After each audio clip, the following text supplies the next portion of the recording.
All right. I think we are live. I'm going to fix this up on Instagram. We are live on there too. And we should be on Twitch as well and Facebook. I don't know who watches anymore, but hello. It's good to see people through the magic of the internet. I don't know if Den is going to be able to show up tonight. We will see. So I'm going to do my best to moderate any questions or comments people offer during the way here. But I hope you're having a good, warmer week. And feel free to chime in. Hey, look at that. We do have Den here. So Den will be moderating comments. So if you have any questions, concerns along the way, you know where to go. You can support this channel by going right here at patreon.com/Hemant. If you want me to take your questions during the breaks between stories, you can always leave a super chat as well. And I did want to tell people, for anyone who's interested in this sort of thing, next week, I'm just going to put this clip up here, this image. Next week on Tuesday, you could see the time in the upper left there. It's 1 p.m. Eastern time. I am going to be doing a live stream with a half dozen elected officials. They range from like city council member to state lawmaker. All of them are non-theistic. All of them have dealt with being an openly atheist public official. Like they had to get votes from people, and I'll be talking to them on Tuesday. And of course, I will be putting the clips up on my YouTube channel as the week continues. But anyway, I hope everything is well, and I'm going to get started with some stories here if you'll give me just a second. And okay, this is a story. This is a story I have not posted about yet. I'm going to, but I wanted to share this with all of you because I feel like this is a thing people should keep an eye out on. And oh, there we go. We are seeing a comment right there. There we go. So, this is a story I want to share with all of you because I just found out this happened and it's troubling. And it's not one of those giant national stories, but it is something that shows you what it's like to be an atheist in the public eye. And here's the background you need to know. On Wednesday of this week, an atheist named Joseph Richardson was delivering an invocation in the city of Tavares in Florida. So he was delivering the invocation at a meeting of the Tavares City Council. Joseph Richardson is a longtime member of the Central Florida Free Thought community, and they do things like this all the time. They give invocations. Their thinking is, well, if invocations are legal at city council meetings, county commissioners meetings, then we want to be in that mix. So they've done this a lot of times. And the thing is, Joseph gave a really nice invocation. I listened to the whole thing. He talked about how he urged everyone to unite in the spirit of reason, compassion, and the pursuit of justice. He reminded the city council members to make sure their actions were guided by the principles of inclusivity, fairness, and respect for the autonomy of every individual. It was perfectly fine. There was nothing offensive about it. But as soon as he was done, something happened that I find very disturbing. I'm going to play a clip for you right here. And I just want to show you two things. First of all, before I do anything, before I play the clip, this is the website of the Tavares City Council.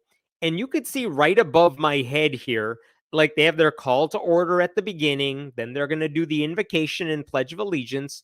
And look who's delivering the invocation. It says Jocelyn Williamson of the Central Florida Free Thought community. Now, for whatever reason, Jocelyn could not be there. So Joseph Richardson was doing the invocation in her place. And after it was all done, let me share with you the end of Joseph's invocation. And I want you to pay attention to what happens right afterwards. In closing, let us remember this work is a reflection of a commitment to the city, and that these efforts will have a lasting impact on the lives of those you serve. Thank you. Mr. Clark, You would, please? Good afternoon. Thank you for the privilege of allowing me to work with y'all, and thank you for the honor of allowing me to pray. Heavenly Father, thank you for this blessed and glorious day. Thank you for the folks we work for. Thank you for the folks we work with. Thank you for the glorious city that we live in. Thank you for all the blessings you bestow on us. Please keep us on a righteous path. Please forgive us for our sins and bless those less fortunate. In Jesus Christ's name, amen. So what you just saw there, Joseph was supposed to deliver the invocation, and everyone knew it would be a secular invocation because he represents an atheist group. But right afterwards, not only was there a second invocation, it was a Christian invocation, and it wasn't like it was an on the spot thing. That guy came in with a speech ready to go. This came as a surprise to apparently no one there, no one who was a member of the city council. And not only that, who was that guy? That was Phil Clark. He's the city's utilities director.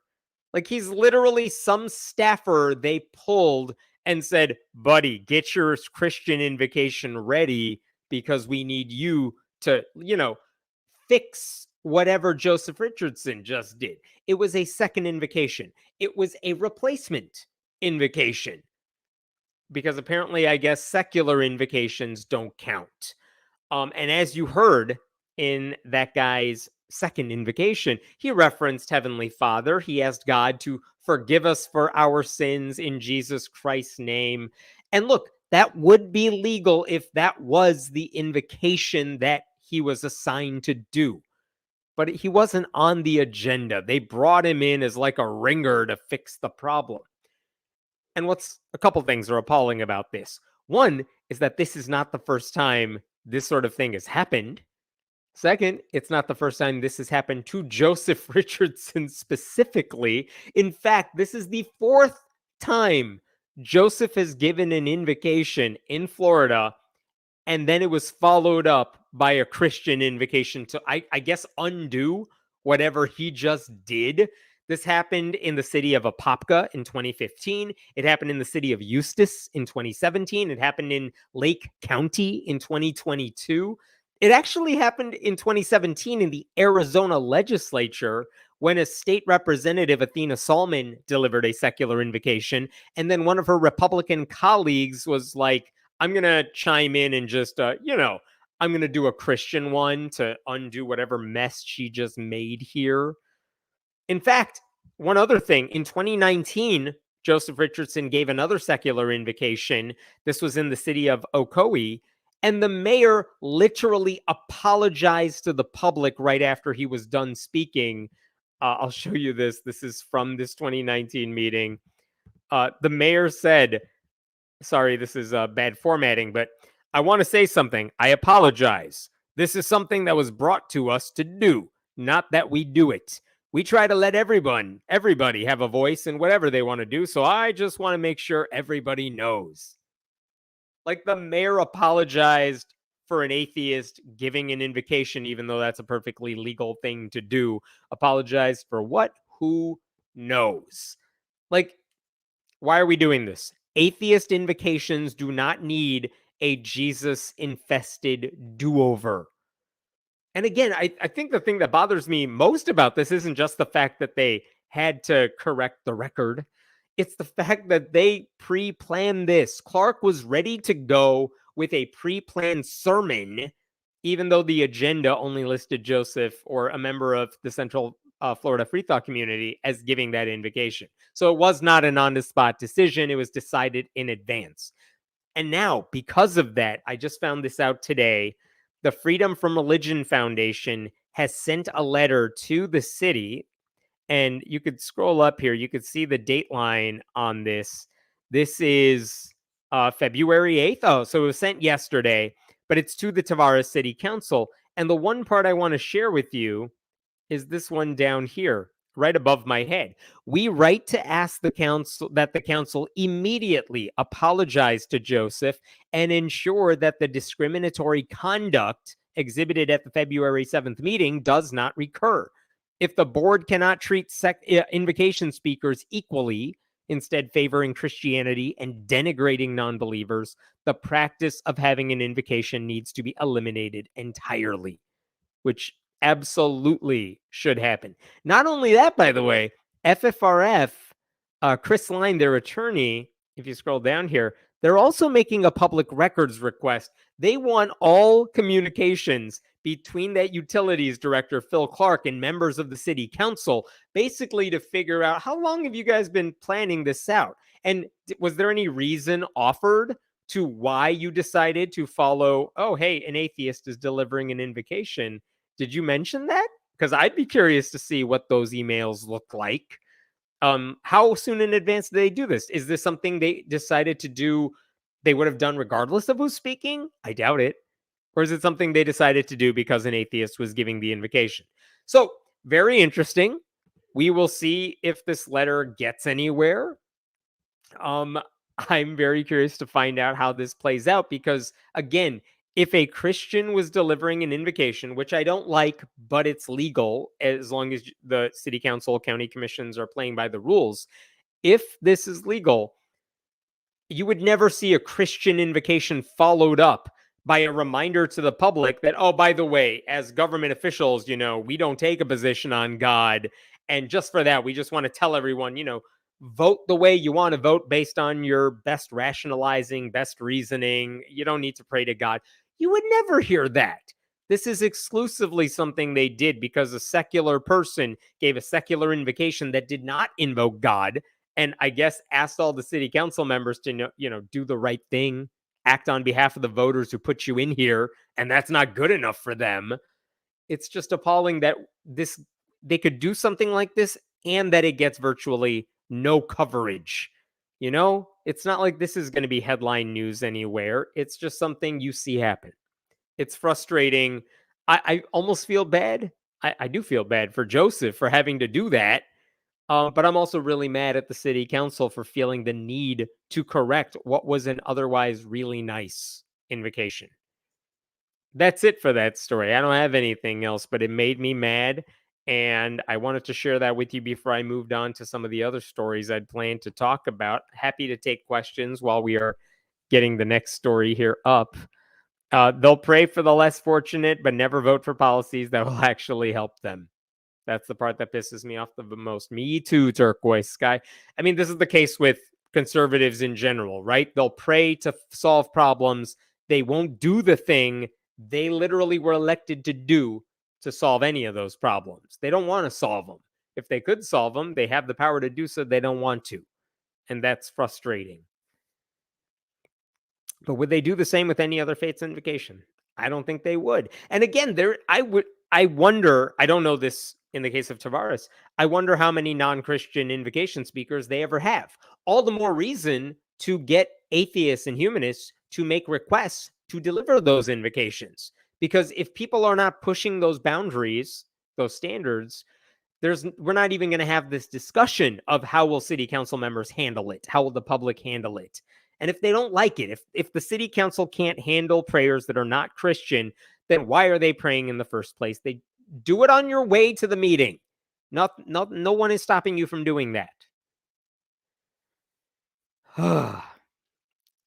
Gets me how insecure Christians are that they can't just let things go and believe as they like. They always take the narcissistic approach of having the last word to prove they're right. That is so true.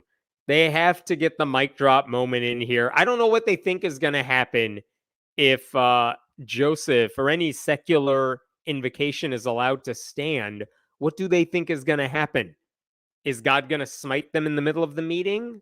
Is that what they think is going to happen? I don't know. I respectfully disagree. Something I realize is they actually believe that prayer is supposed to solve the problems.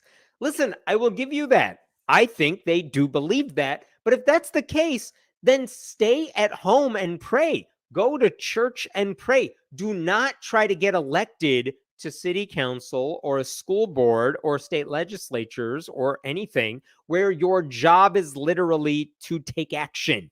If you don't believe taking action matters, then don't try to run for that position. just stay home and pray. You could get more prayer done.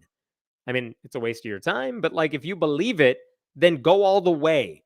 Don't go half-assed and do these run for office and then try to inject prayer into it. Like, have the courage of your convictions, damn it.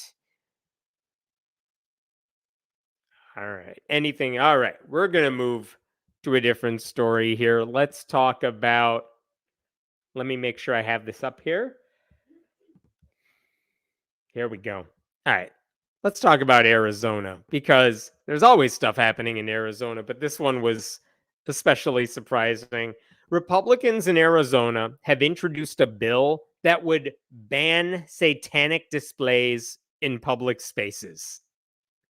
Why are we doing this? No one knows. But it comes a couple months after a satanic display in Iowa's state capitol raised all sorts of ruckus, caused all these conservatives to flip out, made a lot of headlines. Basically, in Iowa, the state capitol had an open forum. If you want to have a nativity scene, that's fine. You got to sign the paperwork. You got to do meet some basic rules, but that's fine. You can have your nativity scene. The Satanic Temple put up a display of Baphomet. And it was so controversial to people who don't know how freedom of religion works that one Christian former lawmaker drove to Iowa and vandalized it. In fact, I believe this week he just got charged with a hate crime because he literally said many times the reason he vandalized that display is because he disagreed with their religion. So it's now a hate crime, which means his punishment could be even more severe. Anyway, that happened in Iowa. In Arizona, they don't want to see anything like this happen. So Republicans filed a bill this week. I'm going to show this to you. Here you go. I'm going to scroll up. It's SB 1279. Couple things here. You could see it's about satanic displays, public property.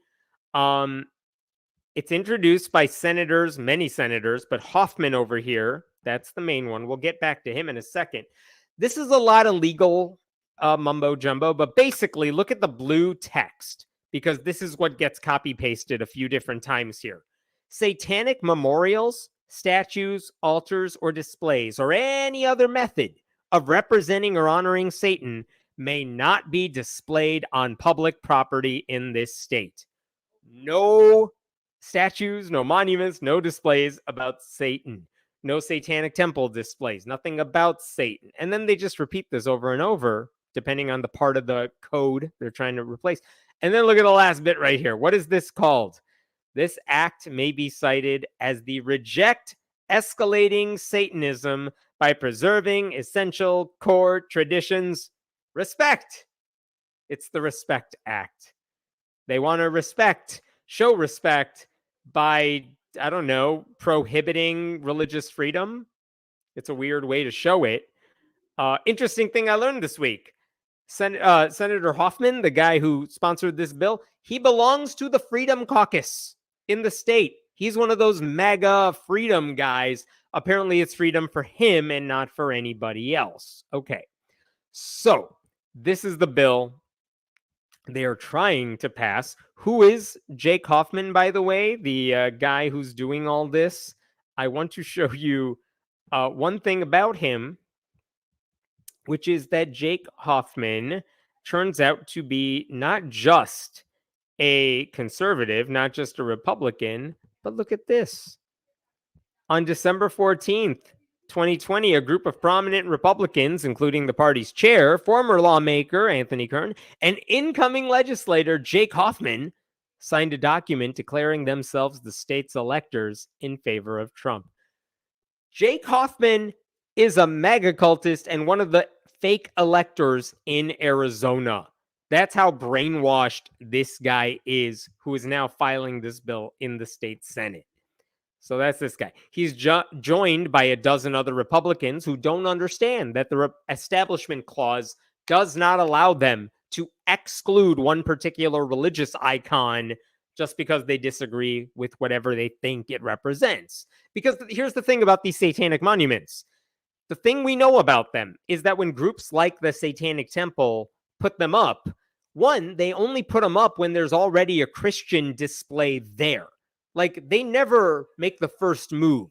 they only act in response to religions trying to get their displays up. That's why if you think about after school Satan clubs at elementary schools, they don't just pop up out of nowhere. The Satanic Temple says, where are the good news clubs, the Christian elementary school clubs? They figure out those schools, and only there do they begin their after school Satan clubs. Same thing happens with these holiday displays. They don't even make a request to put them up unless there's a Christian display there. So that's the first thing.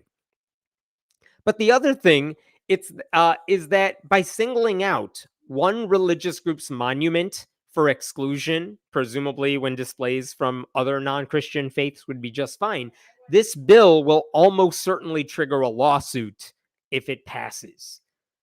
I want to go back to that headline for the title of this bill for a second, though, because think about this. What are we even talking about here? We want to reject escalating Satanism. What do these people think Satanism means? Because nowhere in the bill do they define the term. If I go to the Satanic Temple's website where they list their 7 fundamental tenets, go ahead and read them. Number 1, one should strive to act with compassion and empathy toward all creatures in accordance with reason. Like, which of those things do Republicans have a problem with? Is it showing compassion or showing empathy? Which is it? Is it that one's body is inviolable, subject to one's own will alone? They don't like female autonomy, things like that. Like, what are we talking about that is so dangerous about Satanism? They never say in this bill. They just say it's evil. It's sorry, I want to bring this up again. They just treat it like it's evil, but they never explain what the consequences of escalating Satanism is. And then when they say we want to preserve essential core traditions, what does that mean? I mean, if it's just whatever you think Christianity is, then just say that, but they never explain what our core traditions are. Because the sort of people that harken back to the good old days, the ones who get super nostalgic about the past, those are the types of people who can't handle diversity, pluralities, being challenged in any way. They want to go back to a time when there were no other people in town. So that's dangerous too. Like, what is it that you're trying to preserve? Because I think anyone who's signing on to this bill owes the people of Arizona an explanation. So I'm curious about that. As for this bill, do I think it is going to pass? No, it's not going to pass. I mean, the governor of Arizona is a Democrat, and she's awesome. Like, there's no way Katie Hobbs is going to pass a bill like this. But there's a reason bills like this get introduced. It's not so they'll turn into law. It's so that they send a message. These types of bills are intended to placate conservative Christians who fantasize about living in a theocracy. It's a reminder that guys like Hoffman believe they are superior to people who don't share their faith. And they want to use their role in government to codify that belief into law, or at least send that message. I did ask the Satanic Temple's co-founder, Lucian Greaves, if he had any thoughts about this bill, and I want to share with you what he said. There we go. This bill is frightening, not because I worry that it'll pass and will reduce us to a lower tier of citizenship, but because it has no hope of passing and is so flagrantly unconstitutional that it demonstrates the most horrific incompetence of its every signatory from the Arizona Senate. And then later on, he says, for an actual senator to write and or sign such a hopelessly illegal, petty, and futile bill is to announce utter and complete ignorance as to the function of their office and total disregard for the services they are expected to perform as a public representative. And I think that is an excellent point. This week, that particular bill was discussed in the Arizona Senate, and it got out of the, what was it called? The Committee on Government. It got out of that subcommittee. There was one no vote. And that one no vote came from Juan Mendez, a state senator who happens to be non-theistic as well. Awesome guy, voice of reason as well. But, he made his pitch. He said a lot of the things I've just been talking about here. And then 5 other conservatives decided to pass it through anyway, which is extremely disappointing. So again, I don't know what will become of this bill. I don't think it'll turn into law, but I am afraid of what message it is sending when a lawmaker says, I want one particular group that I don't like excluded from the public square. You don't see that happening anywhere else. You don't see atheists saying, I don't want this nativity scene on public property, but I'm cool with a menorah. I'm cool with any other religious display. No, it's an all or nothing game when it comes to the government. They need to pick a side. All right, I'm going to pause there for a second.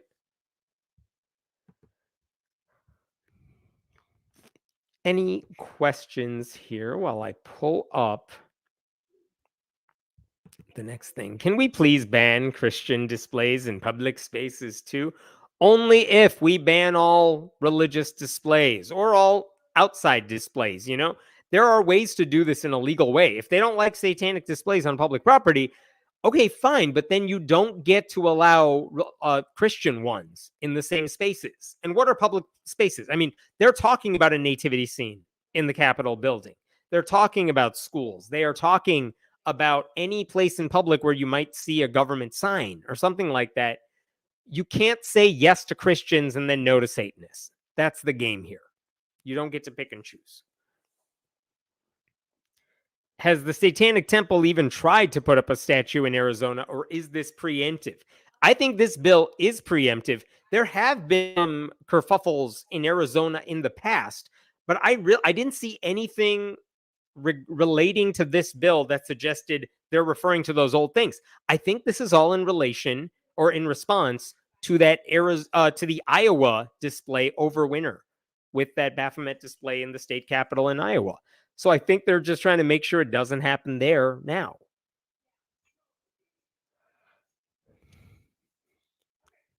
There we go. The problem is that we're all falling into the trap of polarization. We're all having emotional responses and rebelling against each other. I don't know how I feel about that. That may be true, but I don't know. Polarization, the thing I don't like about that comment is that it puts the blame on both sides here. And I don't think both sides are at fault here. There's one side that's causing all the problems, and it's the Christian lawmakers who can't handle the other side. The other side's just trying to play by the rules that are set there. So if anyone's having an emotional response about this, it's the conservative Christians who can't handle non-Christian groups taking advantage of the policies meant to benefit Christians. And that's the Christians' fault. That's the conservatives' fault. Anything we can do to reduce the number of these outrageous proposed laws? Yeah, run for office. Like, complain about it. These conservatives who file these bills, and we're going to talk about more of them in a second, they do it because they believe their base is cool with it. If they thought it would be a political deal breaker for them, they wouldn't do it. But they really do think they can get away with it. So I don't know that you can reduce them, but if you wanted to stop them, I mean, run for office or raise hell every time it happens in your area. Just a comment here. I meant that comment more broadly, which I think is with the problem of polarization. And I think I would still have the same thing, Atomic Money Girl, which is to say polarization exists. I do get that people want to like stay by their sides and double down on whatever it is they believe. But in so many cases where there is polarization, I really do think there's one side that is clearly in the wrong. And I know it's easy for them to say, well, you're just entrenched on your own side, except, yeah, well, I'm right. They're wrong. I don't know what else to say then. All right, I'm going to jump to the next story. Give me 1 second here.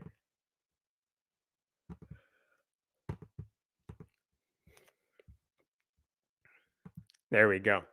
Okay, so this is a story that sounds remarkably similar to the last story I just told you, but this time it takes place in, where else? Iowa. Because a Republican in Iowa this week filed her own bill to ban satanic displays or the practice of Satanism on state property. I know we just talked about this in Arizona, but in Iowa, they are now trying to go even further. And again, why are they doing this? It's probably because just a couple months ago, there was a satanic display in the Capitol building, and it caused such a havoc because so many right-wing, gentle people could not handle the idea of a non-Christian display that they flipped the hell out, and another dude came in and vandalized the display. So I'm going to show you this bill because there's a lot going on here. Here we go. There we go. Let's go through this bit by bit. This is about satanic displays or the practice of Satanism on state property. Let's read through this because there's a lot going on here. I should tell you one other thing. This is sponsored by State Representative Sandy Salmon. We'll talk about her in a bit, but she's the culprit here. Okay, back to her bill, and we'll talk about these bits one by one. Okay, the state or any political subdivision of the state shall not recognize organizations or individuals who refer to Satan as a deity, worship Satan, or who reference Satan or Satanism as part of the organizations or individuals' religious practice as an establishment of religion, which already gets to the heart of religious freedom.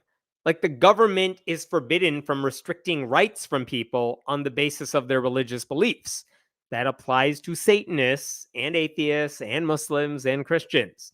By not recognizing them, the Iowa government here would effectively be discriminating on the basis of faith. That's illegal. So what are we even doing here? It is also weird to see Salmon go after groups that refer to Satan as a deity or who reference Satan as part of their faith, because you know who that includes? Christians. They're the ones who think Satan is a fallen angel.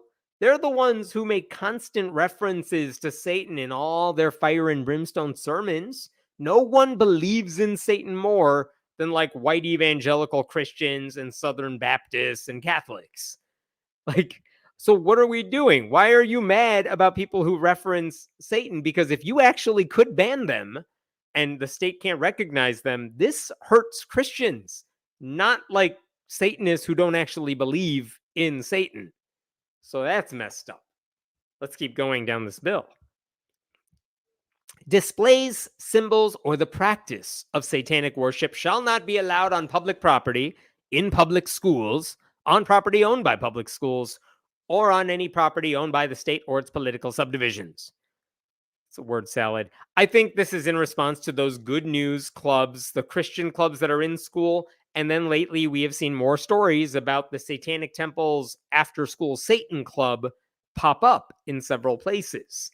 And so they don't want that to happen either. They don't want any non-Christian group taking advantage of the law to do what Christians do all the time. So again, blatantly unconstitutional, number 2. Number 3, any act of satanic practice or worship that involves the ending of a life or the shedding of blood, whether the sacrifice be an animal or human, is prohibited. Which just makes me wonder, what satanic rituals has Sandy Salmon been to where they sacrificed like a goat and then a 15-year-old? I don't know. It doesn't happen. What are we talking about? I'm guessing if you talk to a bunch of Satanists, they're probably like vegan.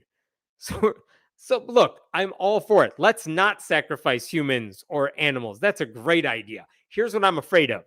If this bill were to pass, they would just say that, like, oh, if you have a religious reason, Satanists, to get an abortion, because they have gotten press about this in the past, where they say you can't ban abortion because we have a satanic religious abortion ritual that says I have the right to have an abortion. They haven't won with that case, but it exists. But the thing is, what I'm afraid of is if they say you can't have any satanic practice or worship that involves the ending of a life. If this bill passed, would they just say, oh, you can't have an abortion because that's the ending of a life, and I don't care if you're doing it in the name of Satanism? That's what I'm a little afraid of. Number 4 here on this list, a violation of those subsections is a criminal offense subject to prosecution under the laws of the state. Like, if anyone does this stuff, they want to go after them in court, and that should be horrifying too, right? So, like, there's no specific penalty listed in the bill, but the fact that they want to make it a crime to practice Satanism, however it's defined, should be scary. because they are just making this up as they go along. There's one more half of this bill, and this one is just blatantly Christian nationalism. Look at this. Part 1. The General Assembly finds that the Constitution of the state of Iowa acknowledges the supreme being, to whom we owe gratitude for blessings received and upon whom we depend for future blessings. It's like, whoa, you're stretching back a while. But look, I went to go look at the Constitution of Iowa.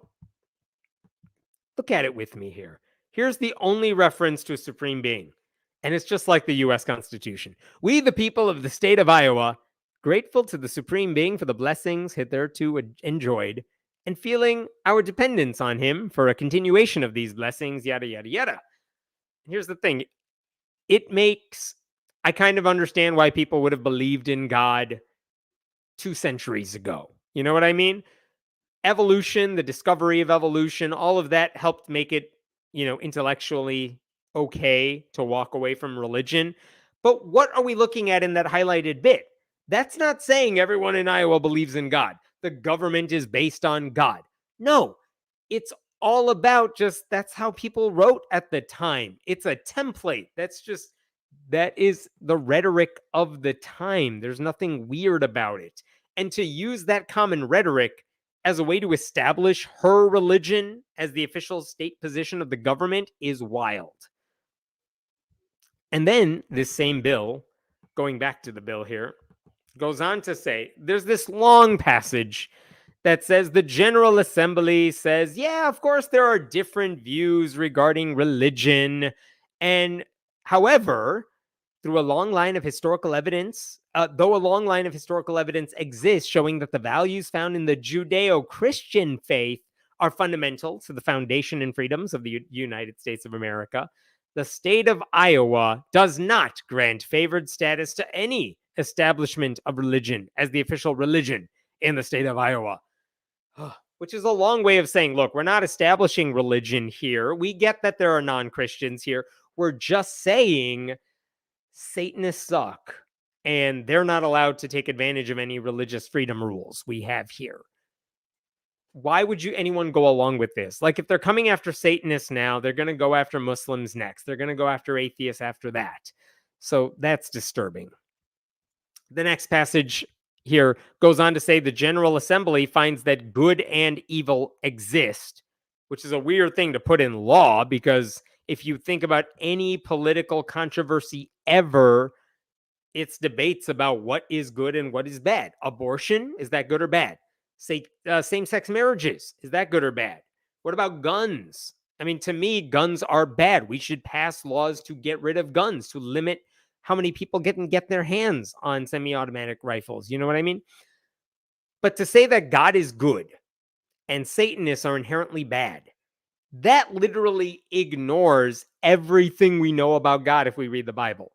I don't love quoting Richard Dawkins because he's like a transphobe, but he got this one right. He said the God of the Old Testament is arguably the most unpleasant character in all fiction. Jealous and proud of it. A petty, unjust, unforgiving control freak. A vindictive, bloodthirsty ethnic cleanser. A misogynistic, homophobic, racist, infanticidal, genocidal, filicidal, pestilential, megalomaniacal, sadomasochistic, capriciously malevolent bully. And just imagine I said that in a British accent. All of that's to say, the people of Iowa don't need protection from Satan. They need protection from God. I've made a video about this on this channel where you could look at the kill counts in the Bible for God and the devil. The devil has like 10. God has over 1 million. So who's the baddie here? You know what I mean? So this bill just doesn't make any sense. I think she's just doing this, Sandy Salmon. I think she's just filing this bill because she's furious that a satanic display got equal access in the state capitol. But what's troubling is she thinks the real problem here is that Satanists requested a display at all, not that religious extremists couldn't handle them. So instead of going after the bigots, she's going after the people whose religious views are different from her own. So that's disturbing. By the way, just like the guy I talked about in the last story, Sandy Salmon is also a MAGA cultist and also a conspiracy theorist who tried to overturn the 2020 presidential election. Now, I will say what I said in the last story. Do I think Iowa lawmakers will actually pass this into law? No, I think it's so blatantly unconstitutional that even they won't do it.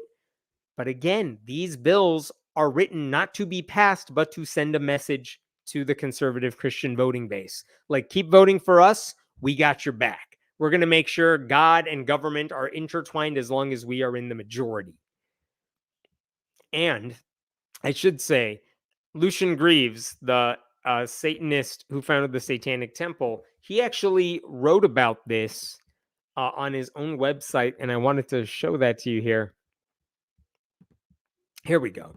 This is from his website. He's speaking to Iowa lawmakers. You have become symbols of self-licensing and thoughtless disregard. As emissaries of your God, you are causing people to see only his despotism and inhumanity. You have taught us to seek other means through which to express true ethical humanistic values. You have abandoned liberal democracy in the name of your God, and in doing so, you have given the future to Satan. Hail Satan. So that's Lucian Greaves for you. He also has it right. I think that's a fair point to make. This bill in Iowa has not yet been scheduled for any sort of debate in a subcommittee or anything. But if and when it does, we'll see if it passes. I don't think it will. What other questions we got here? I won't be surprised if Wisconsin legislature tries this too because of the Satanic Temple tree at the National Railroad Museum during the holiday season last year. Yeah, I mean, the thing about these bills is once one state does them, all the other red states start doing copycat stuff. It's never like, oh, wow, that other state's helping feed the poor. Why don't we take their idea and run with it? No, it's always BS like this that they try to copy and paste. I always also wondered why they make you swear on a Bible that says not to swear oaths on it. A textbook blasphemy. Yep, it's all symbolism for these people, but they take it very seriously. Thank you for that comment. There is a beauty in people that can live in their imagination. I do wish they could keep me out of their way. Like, right, I would have no problem with people believing in religious BS if they just kept it internal. Like, have your religious fantasy all you want. I don't need to hear about it. The problem is they try to overreach. They try to make sure you think the same way they do, and they're unsatisfied until that happens. And if we know anything from intra-Christian wars, they're mad even when people do accept Jesus. This is why we're always stuck at war, because people look to guidance of people at war. I mean, no kidding. If your elected officials are people making decisions that are this pathetic, what's going to happen when there are real problems you need to deal with? That's scary. Oh, thank you for that donation. I'm glad I caught it live. Keep up the good work. I appreciate that. Thanks so much, Brenton. All right, I'm going to jump. Give me 1 second here to get to this.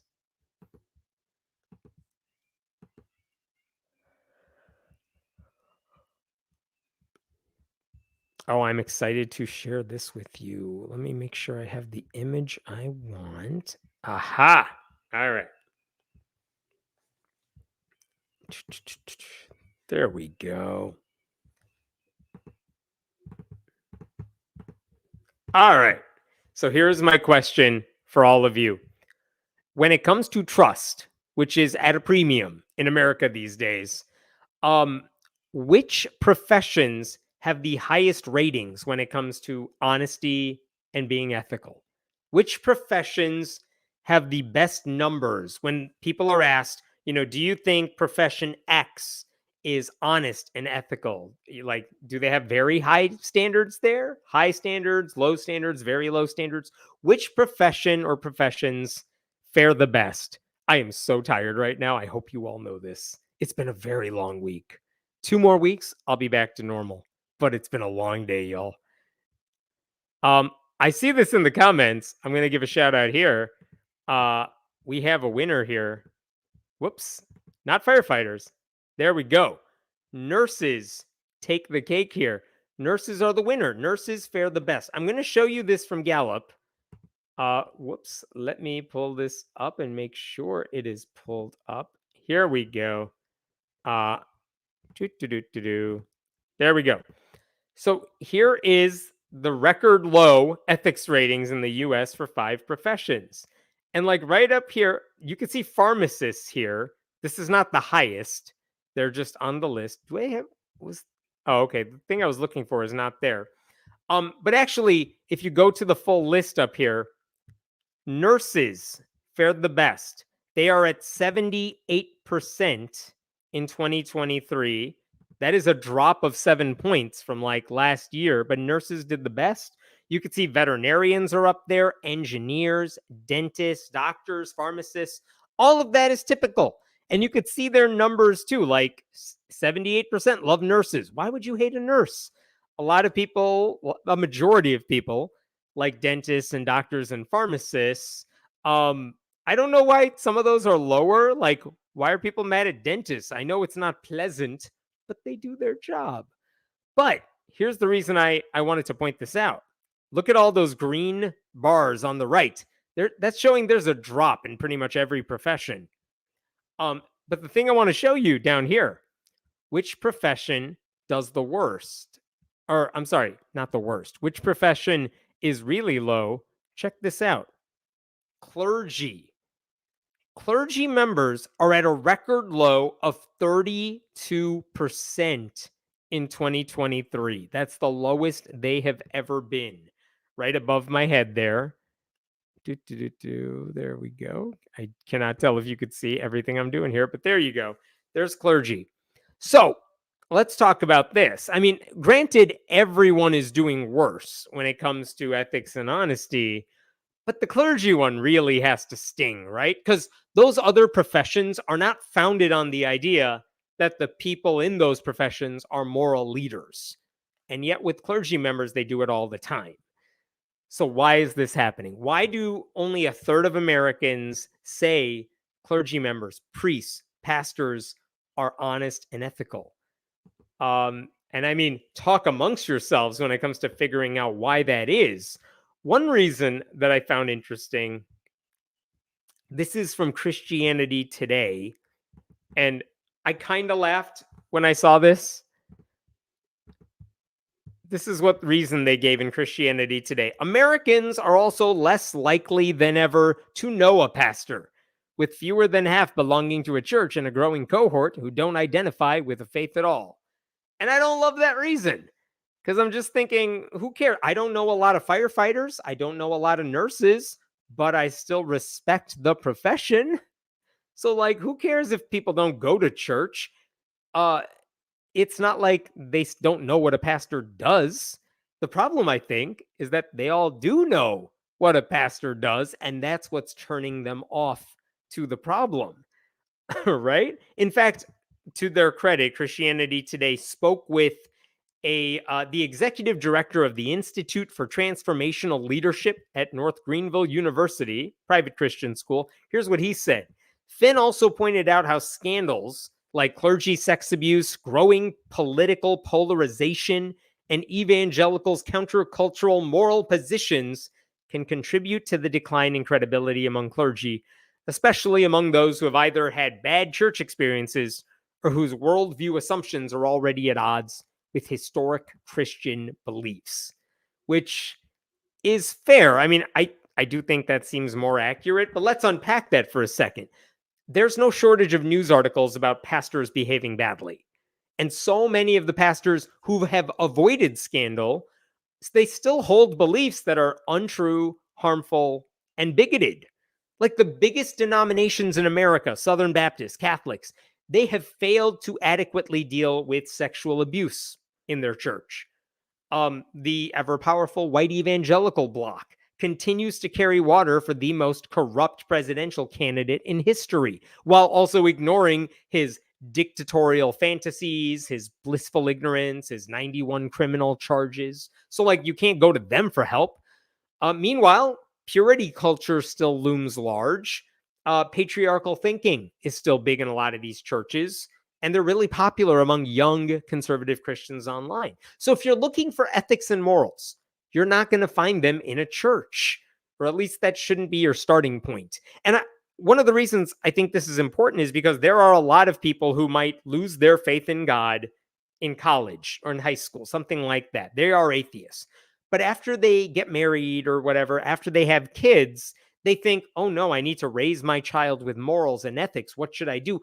I will go back to church. And so they go. And it's like, I get why you think you need to do that, but church is not where you want to go if you're looking to raise ethical and moral kids. One, because they're being taught like that the book of Genesis is real.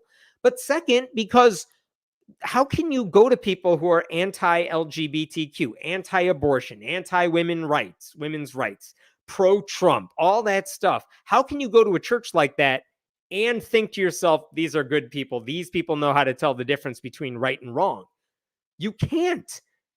Like, their positions on so many of these issues are not just wrong, but cruel, that it's like, why would anyone go there as a starting point for morals and ethics? There were some interesting results in this poll, though, because I was surprised that college graduates were more trusting of clergy members than non-graduates. It was 38% to 29%. I was also surprised to learn that Republicans and Democrats basically came out even. Like, Republicans are at 38% high ethics. Democrats are 36% high ethics when it comes to talking about priests. And I have seen other polling that says that clergy members, while they may be struggling to win over people, people are far more likely to trust their own pastor than the profession at large. You know how, like, everyone says Congress, by the way, ranked lowest on the list. They were at like 8% honesty and integrity. But like, everyone says, I hate Congress. I hate politics. Oh, do you hate your member of Congress? And most people are like, no, that person is cool. I love my member of Congress. I mean, that's true for me. I love my member of Congress. She's great. But Congress in itself sucks. And I think that's what's happening with a lot of these numbers too. People might like their church pastor, but they still, even religious people, have a problem with the profession at large. And this raises a question of, can that profession do anything to regain trust? It's hard for me to imagine how that could happen when, again, the largest religious denominations, their core beliefs involve the same broken ideas that led people to walk away from church in the first place. Without a full-scale rethinking of what it means to follow Jesus, I mean, something none of these groups are ever going to do, they're not going to be seen as moral leaders who are worthy of respect. Certainly not by people who have better morals and ethics than they do. The one upside for pastors in all of this was also actually highlighted by Christianity Today. And check this out. At the very bottom here, when they asked younger Americans, these are people under the age of like 35, positive perception of clergy among young people jumped by 10 percentage points compared to 2022. So among younger Americans, among younger Christians and whatnot, like, they have more respect for clergy than older people. And I wonder why that is. I should say these are not Christians. These are just young people. Why is that? Is it because they don't read the news? Is it because they're just ignorant about what's going on in the world? Or is it because older Americans have had enough time to process the Catholic Church's sex abuse scandal and all the stuff going on with Southern Baptists and the way evangelicals have shifted conversations around politics and voted in their candidates? I mean, if you're my age, if you're like 40-ish, you've never known the Catholic Church when it wasn't involved with sexual abuse. You've never known the Republican Party without the Christian right supporting it. So of course you want nothing to do with them if you don't like it. But younger Americans may not, I don't know, maybe they haven't lived through it as much. Maybe that's the reason. I'm not sure. But maybe that's one optimistic point. Maybe that's a glass half full moment for Christian pastors, which is to say, young people are more receptive to what you're selling. I don't know. The overall trend is not good for them. It's not good for anybody. I am curious if any pastors will actually learn a lesson from any of this and change their tune in order to save their reputation.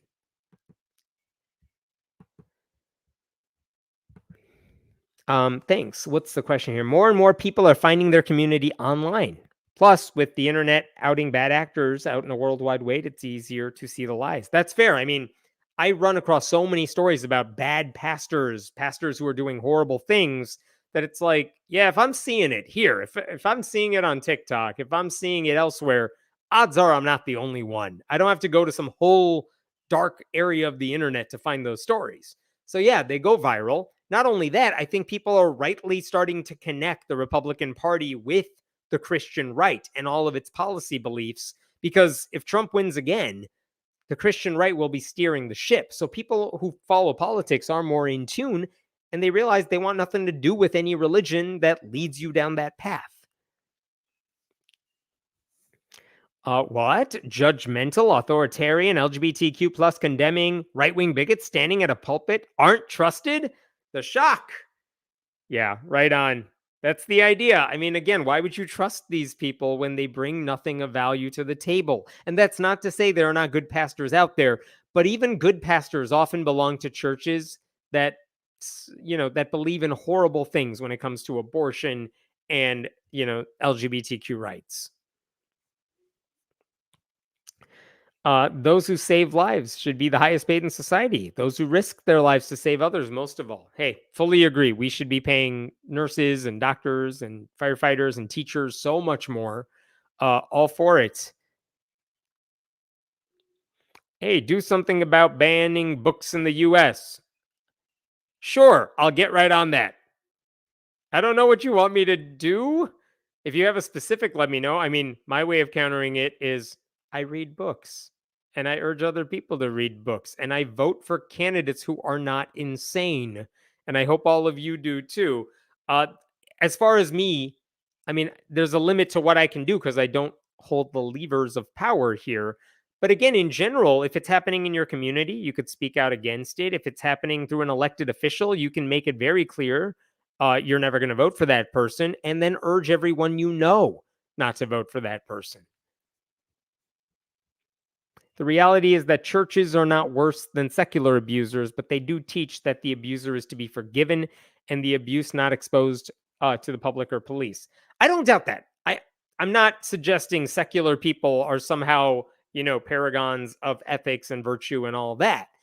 What bugs me is, one, religious groups often send the message that they are better off with morality and ethics than everyone else.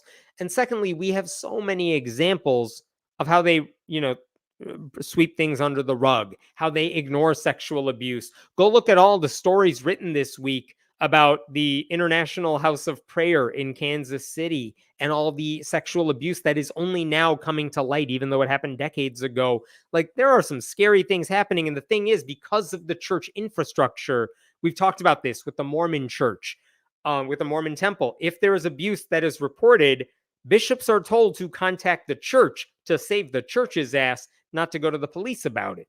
Why do you want to be part of that organization? It's so messed up, at least in the secular world. In public schools, for example, there are methods and systems in place to prevent that stuff from happening and punishments in place if it does.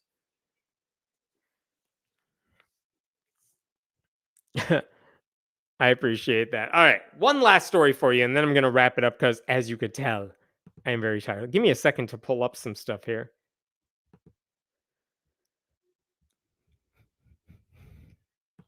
All right. Here we go. All right. We're going to whip through this. All right. And then I'm sleeping. In Florida, there is now a bill that is being filed, that has been filed, to put untrained Christian chaplains in public schools as a substitute for trained social workers and counselors. And if you think I am saying something I've said in the past and you're feeling deja vu of some sort, you are correct, because we have already seen this in Texas, where they made this a law, and Iowa, and actually several other states. So here's the bill that has been filed in Florida. I'm going to share this with you here so you could see it along with me. School chaplains.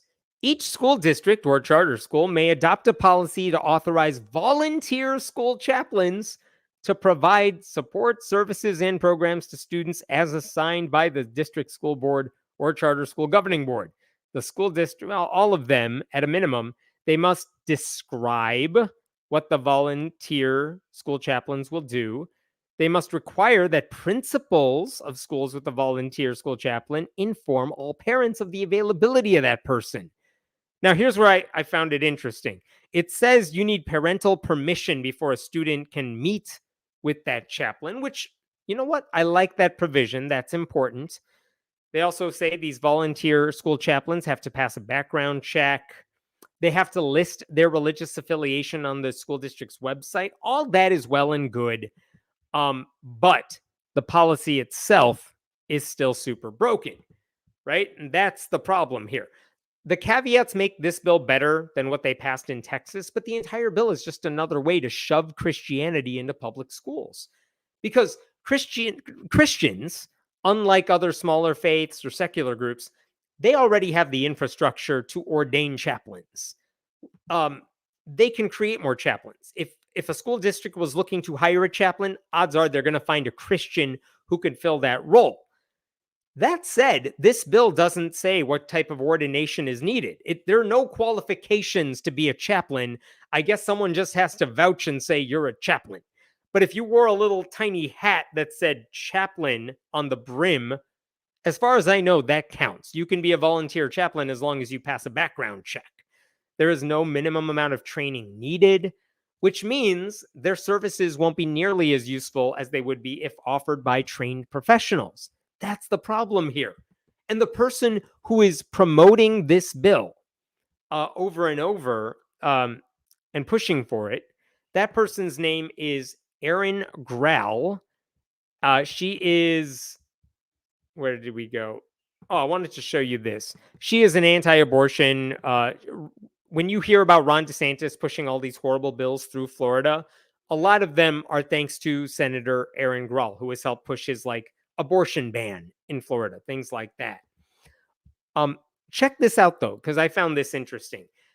If you are Florida and you have a look at this, there in their recent budget proposal, there's a surplus of over $20 billion, billion with the B. And yet, if you had that kind of money in your state, what would you do?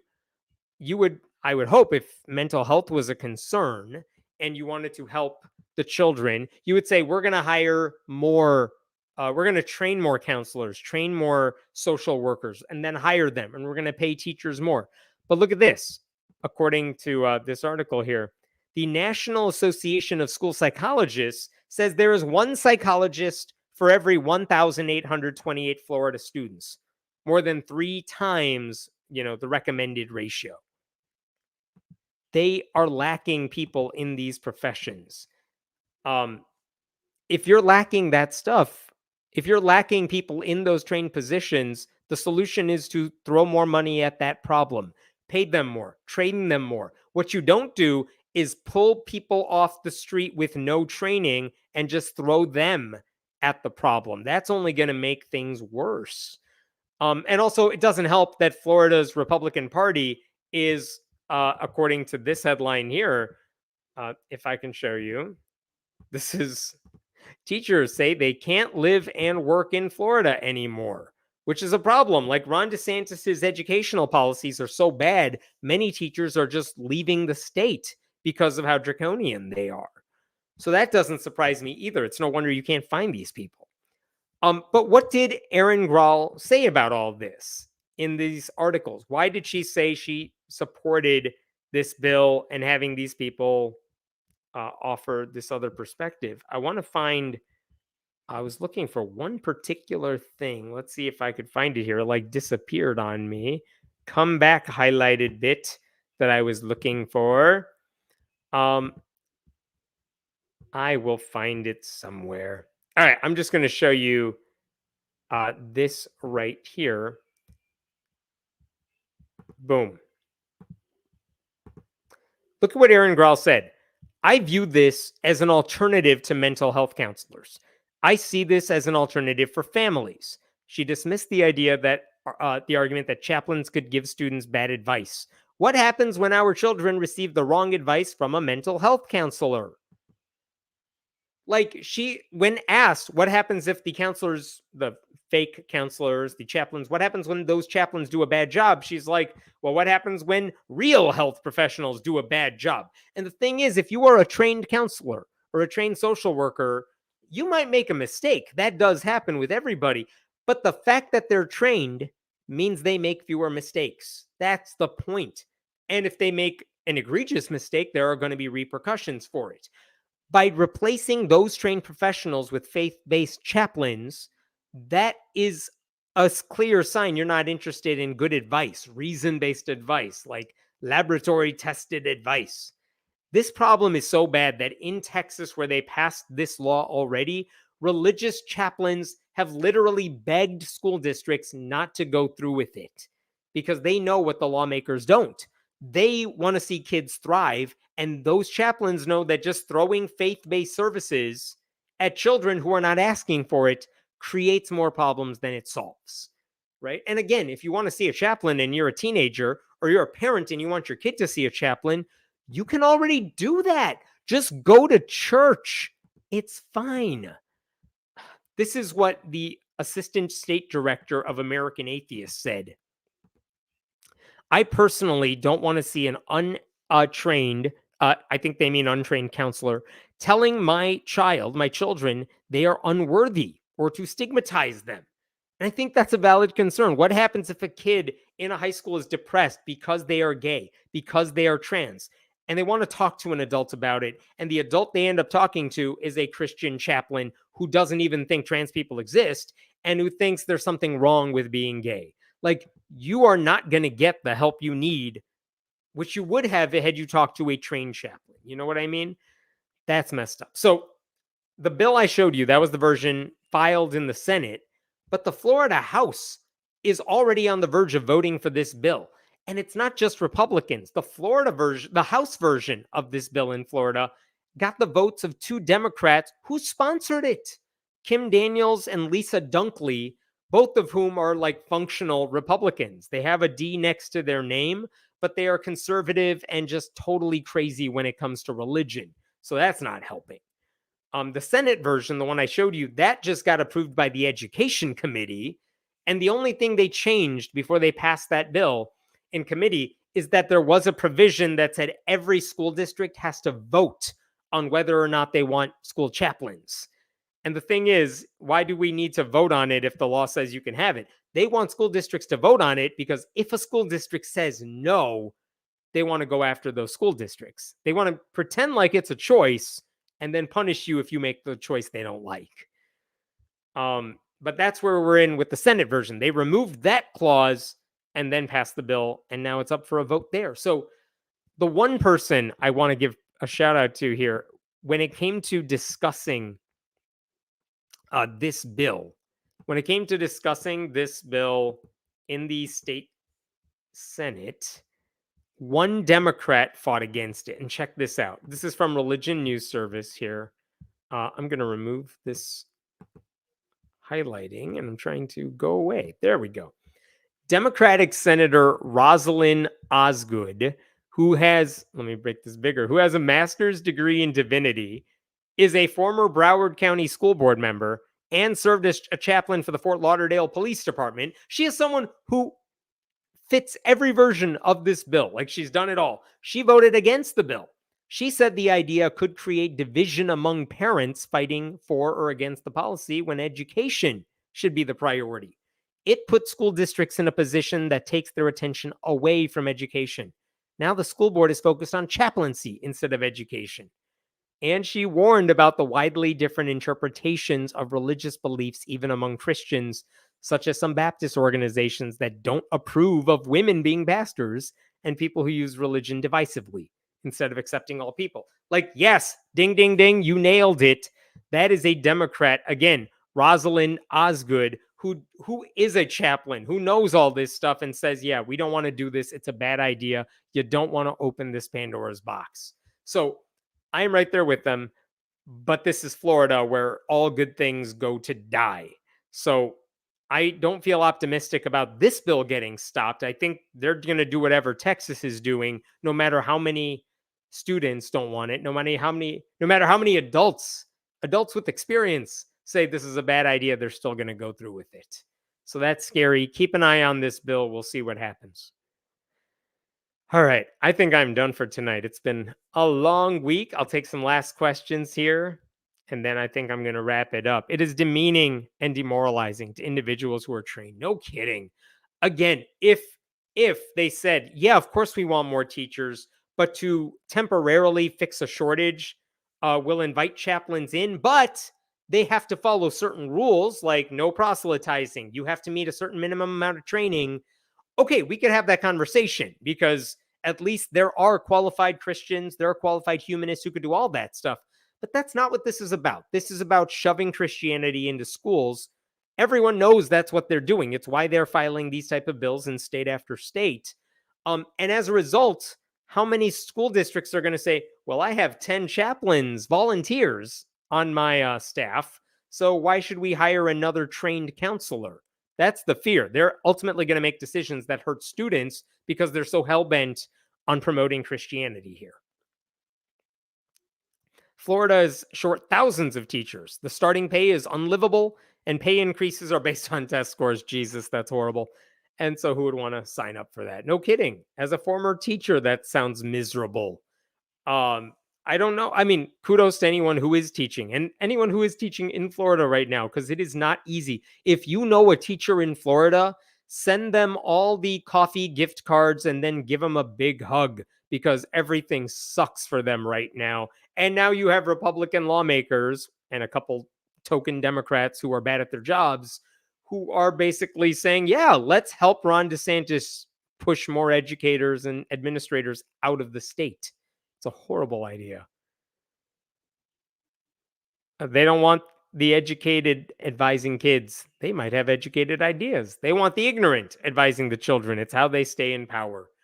I will make one caveat there. It's not that I even think the chaplains are all ignorant. It's that without having any sort of bottom for what you need to be able to do in order to work with students, like, listen, I coach at a public school district. I just coach. The amount of paperwork and background checks and minimum stuff I have to be able to do for them to allow me to be near children, it's a lot. And in Florida here, they're saying the people who could work with our most vulnerable students, the ones who need to see a counselor or social worker, just wear your hat with like chaplain written on it and you can walk right in after a background check. Like that is just ridiculous. That's what's scary. So my fear is not that they're going to send the ignorant to advise children. It's that they're just throwing the Bible at the problem and they seem to think that'll solve their problems. And what's truly disturbing about this is that every time there's like a mass shooting, what do Republicans say? This is a mental health crisis. It's not a gun problem. We just need better mental health in schools. Well, here's a mental health issue. Are you going to hire more counselors and, social workers? Are you going to actually help students with mental health? And based on this bill, the answer is no. We're going to throw nothing at the problem. All the money we're using, we need to, pay for Donald Trump's legal bills or something. But they're not using it to help the children at these schools. So that's what should trouble everybody, no matter what your position is on these sorts of things. I wonder if they would feel the same way if the chaplain started ordering the kids to buy rosaries and pray to Mary if they are a Christian, right? Like if you just say, oh, Christian kid, parents said they can meet with a Christian chaplain. Here's a Christian chaplain, and that person happened to be Catholic. Yeah, you could imagine there are some problems that could happen. That bill that was proposed in the Senate does not have like an anti-proselytizing section to it. And some chaplains just see this as fertile ground for conversions. So that could be a disturbance. The Democratic senator I just mentioned who pointed that out, that like Christians are not all the same. So if you say there's a Christian chaplain, that may not be the one your family wants. That's a fair point to make. And it's all the more reason the government should not be getting involved in just playing this religion game. Volunteer chaplains would be covered by mandatory reporting. Ooh, that's an interesting question, Sean. I assume what you were talking about here is like, let's say there's a Catholic chaplain and a student tells them something. If it happened in a confessional booth, they don't have to report that anywhere. But if a school social worker heard that a child said, I'm being abused by my family, they have to report that to the police. What would the mandatory reporting laws be if your religion said a confession does not have to be reported? I don't know what the answer to that would be. I would be very curious to learn about that, because I could easily see that being a problem for the school, for the chaplains, for all of that, and obviously for the students. Professionals can lose their license. Unlicensed volunteers don't have credentials to use. Thank you, Lucy. That is a wonderful point. Yeah, if a counselor is not doing his or her job, they lose their license. If a chaplain gives horrible advice, at worst, the school's going to say, you need to leave now. That's it. No consequence. They've traumatized the kid, but they just get to walk out the door. No punishment. What's the church going to do? Revoke their fake license? No. They don't even know what the person's doing at the school. It's not like the church is overseeing this. So, yeah, that's a fair point, and that's a scary thing to think about. Anything else there, Den? What if instead of indoctrination, kids were taught critical thinking? I used to believe that. I used to think that, and that would have been something I said. I feel like critical thinking has now been co-opted by like right-wing demagogues these days. They're all like, oh yeah, I'm going to put duct tape on my mouth and call myself silenced and then do a comedy special. That's critical thinking. I'm Ricky Gervais. I will teach you how to think critically. And it's like, how come the people who keep telling us they're critical thinkers are like the dumbest people on Twitter? I know that's not what you're asking, but I was thinking it. Scott, thank you for that donation. I appreciate it. Next week, I might be doing this on Wednesday. And after that, I should be back on a normal schedule. Thank you so much to Den for helping out with these questions and moderating. And it's just good to see Den behind the scenes right here. Thank you to everyone for commenting and watching. I don't know, I can make up a number. You don't know what the number is. All 17,000 of you who are watching this, I appreciate it. And I'll see you next week. Thanks so much. Have a good one.